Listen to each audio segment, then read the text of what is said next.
But let's go straight to our very first, conversation that's got to do with our guest joining us. Well, I'm sure you know by now, but if you didn't, Peter Obi, the 2023 Labour Party presidential candidate, has ignited conversation following a recent comment about the Nigerian government. Well, speaking at an event in Lagos, Obi said the government harbors more corrupt individuals than the streets, describing the country as a crime scene where public officials exploit resources for personal gain, likening their actions to the notorious Yahoo boys, also known as fraudsters. Take a look. Don't think when we talk about vices, it is only Yahoo boys. There's actually more Yahoo people in government than there is in outside. Now, the former governor stressed the need for strong leadership to manage the country's affairs, urging young Nigerians to rise above societal decay and push for positive change.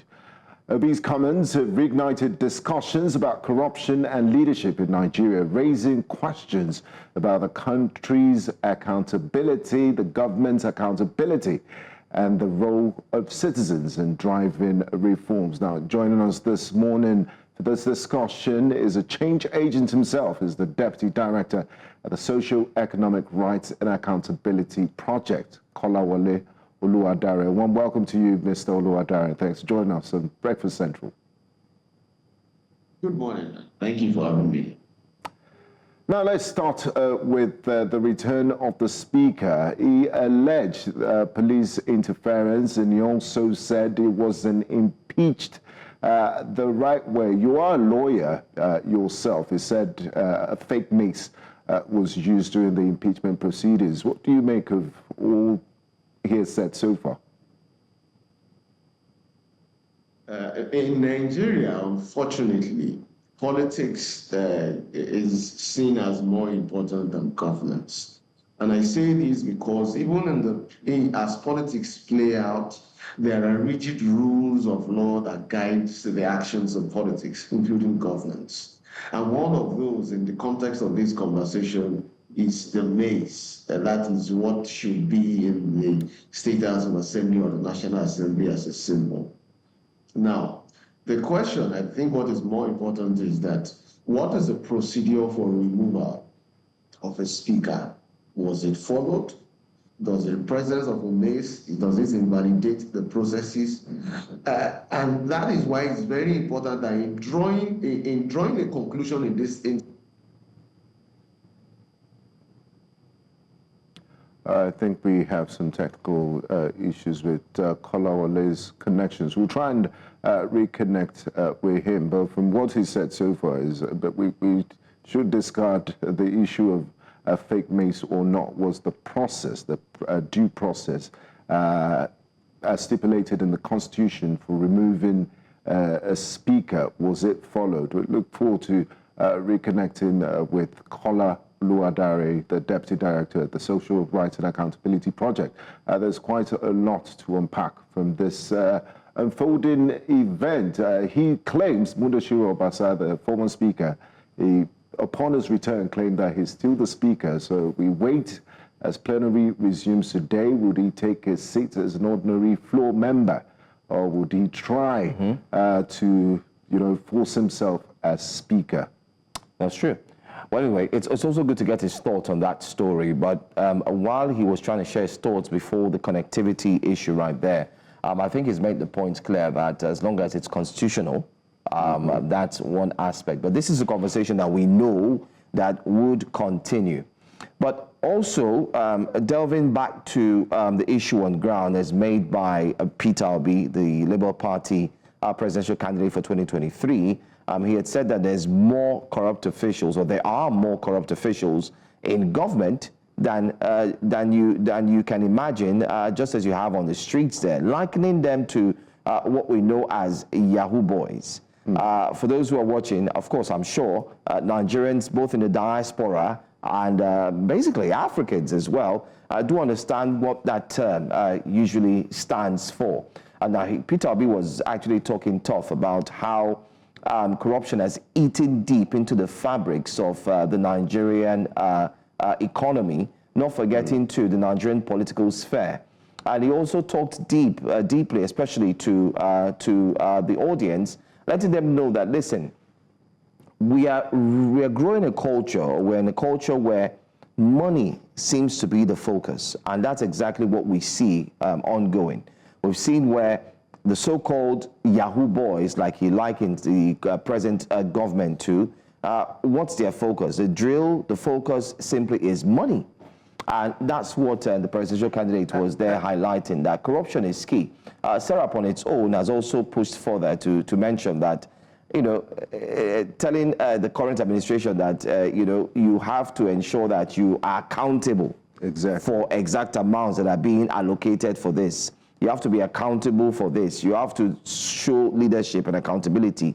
But yet, it seems like nothing has been done. That's one question I wanted to ask of the issue, because there's a trust deficit between the governed and the government in Nigeria. Ordinary Nigerians in social media see this, the optics of it. You know, the government tells Nigerians to tighten their belt, and they see politicians, there's a Yahya Bello, for example, flaunt their wealth, that people that have active corruption cases against them, and the EFCC is almost like, you know, they do nothing about it. But every other week, even the EFCC is backing its own internal even the EFCC issues.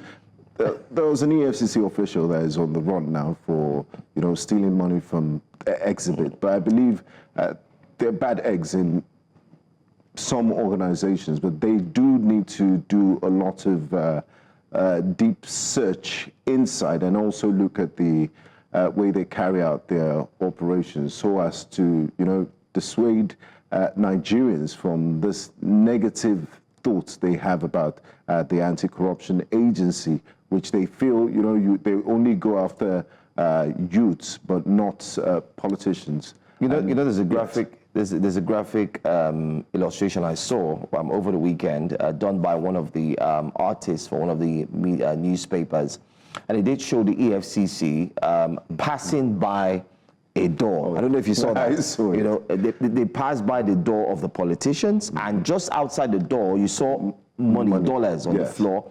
They passed by the door of, you know, so-called powerful, corrupt officials, and you saw money on the floor, but they all were ganging up and breaking the door. Kung fu kicks and everything. Kung fu kicks on the door of so-called, you know, youths who they term as Yahoo boys, and so on and so forth. So I think Peter Obi is spot on in one way or the other by highlighting the fact that, in other words, just to sum up what he's really said, corruption, what he's saying is the corruption you are talking about in terms of chasing after the so-called Yahoo boys, who you've termed to be very corrupt.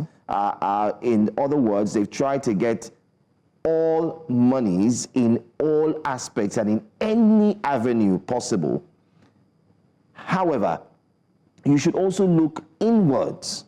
You know, it's a case of saying, before you point fingers at someone else, what about yourself? So he's saying, look inwards. And truly, one of the answers I was looking forward to hear from the SERAP boss, sadly, we do have a bit of network connectivity. Hopefully, he's able to get by. One of the questions I wanted to ask him was, there's been so much, you know, suing the government. Nothing has been done, especially as far as I'm concerned. SERAP has sued the government more times than we've ever seen any results. That's one. Two, I was also going to ask him, there seems to be a lot of corruption cases that are not getting or yielding any positive results in the aspect of the judiciary. And being a lawyer himself, how possible is this that the judiciary eventually will uphold the rights of every citizen of Nigeria to ensure that they hold people accountable? Because I mean, just to add to what you said, it's almost becoming cold cases, and they say, you know, justice delayed is justice denied. Whose fault is it?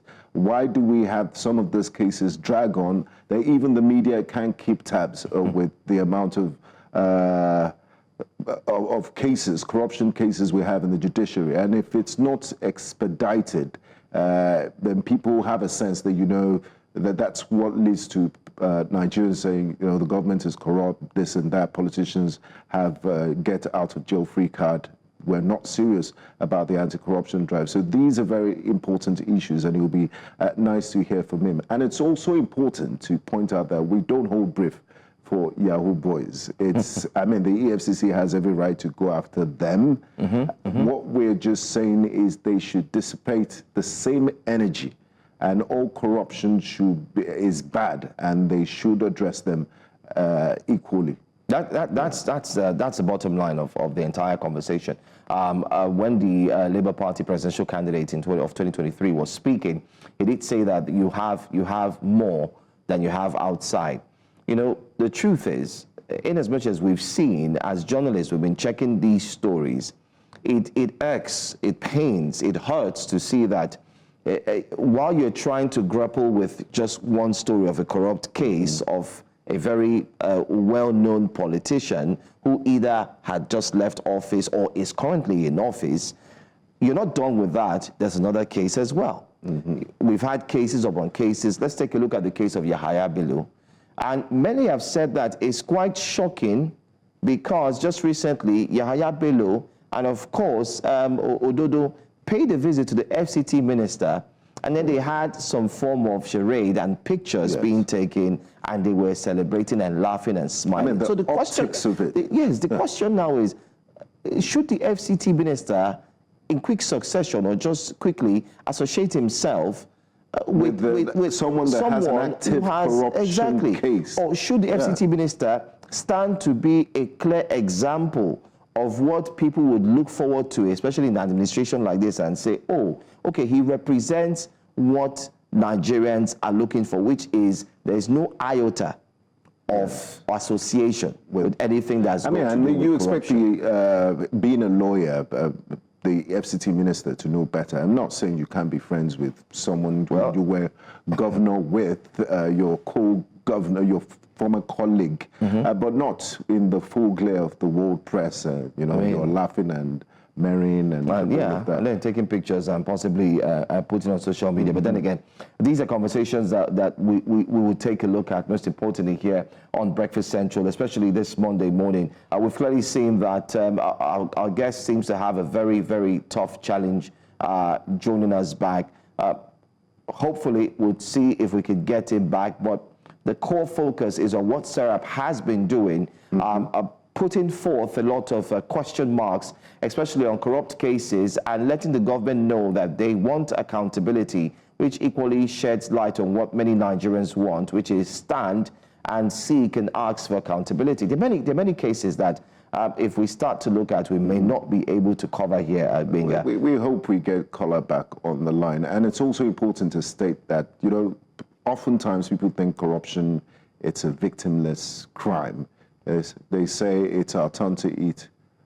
They say it's our turn to eat. They feel political office is... But that's how this administration has been described.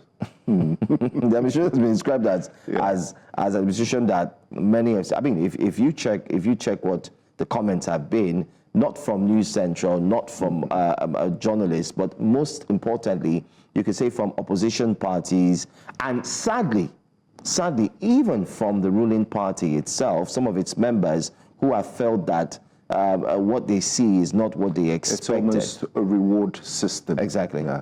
And they have every right to think so. Just over the weekend, just last Friday, the president made some appointments of chairman of parastatals. And the APC national chairman was there. There were other APC chieftains that were... He's in charge of the Nigerian aviation... FAN, the chairman. Interesting. We have Kolawole Oluwadare, Deputy Director of SERAP, is back on the line. Kola, thank you for joining us.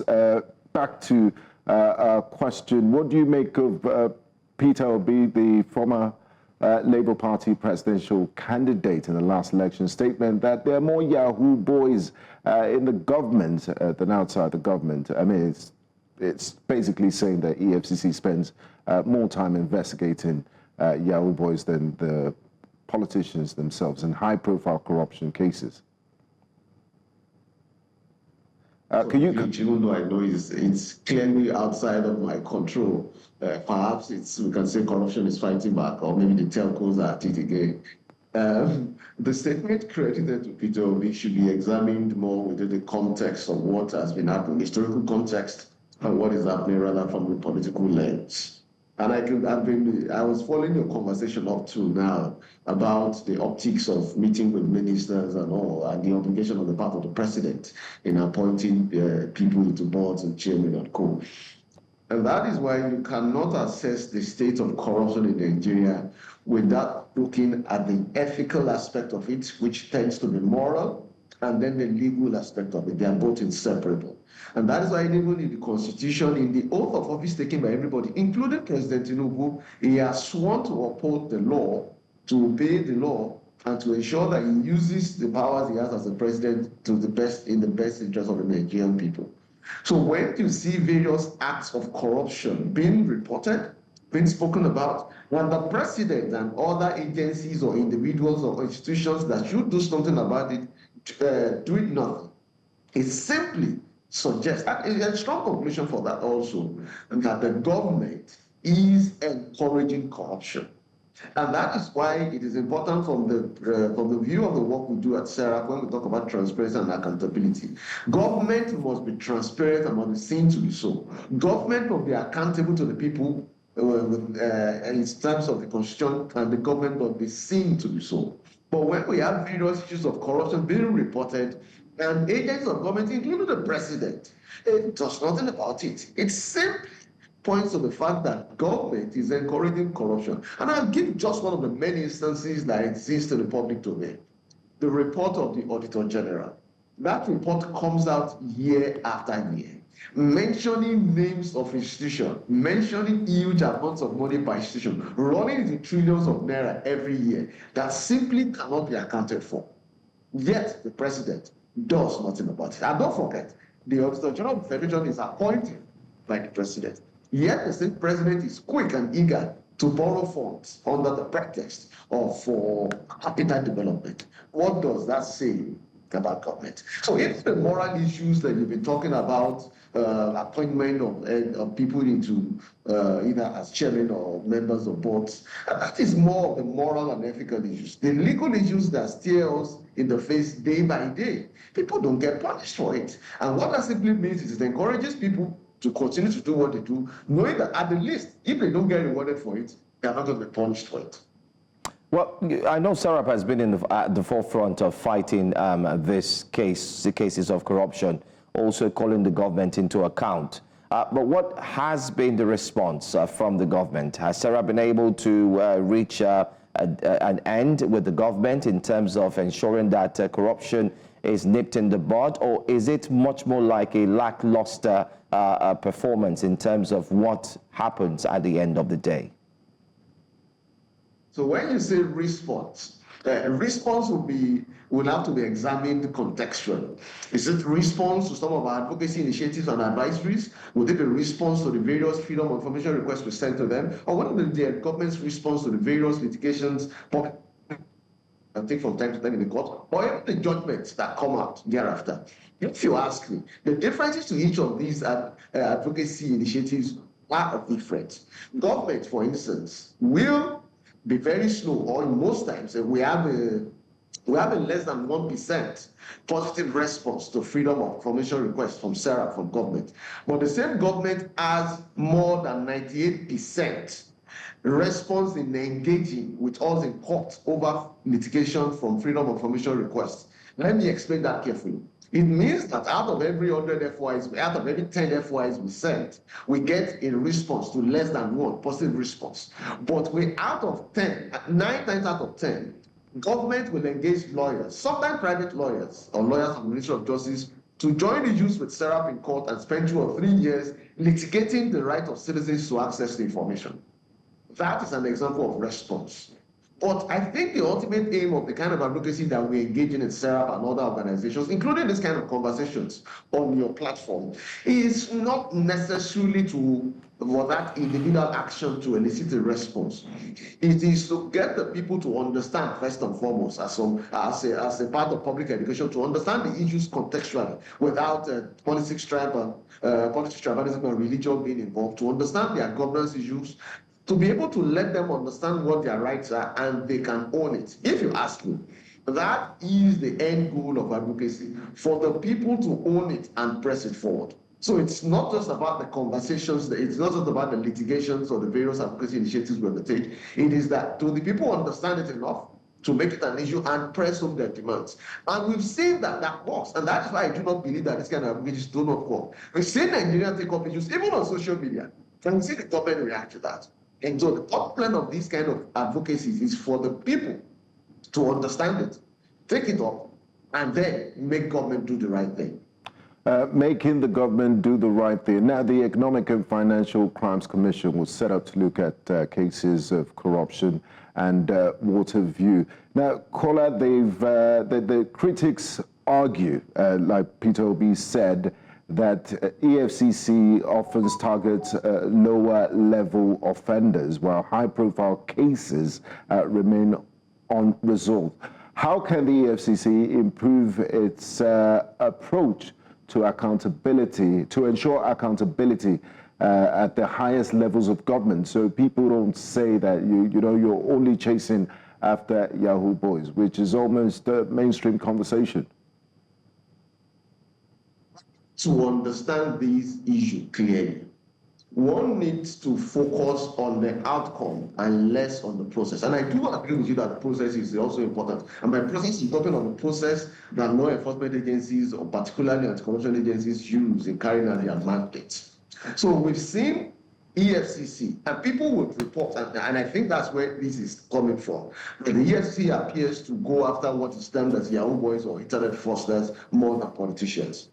But that is not necessarily the case, and I do not have data to bear that out. But I think to really understand this, we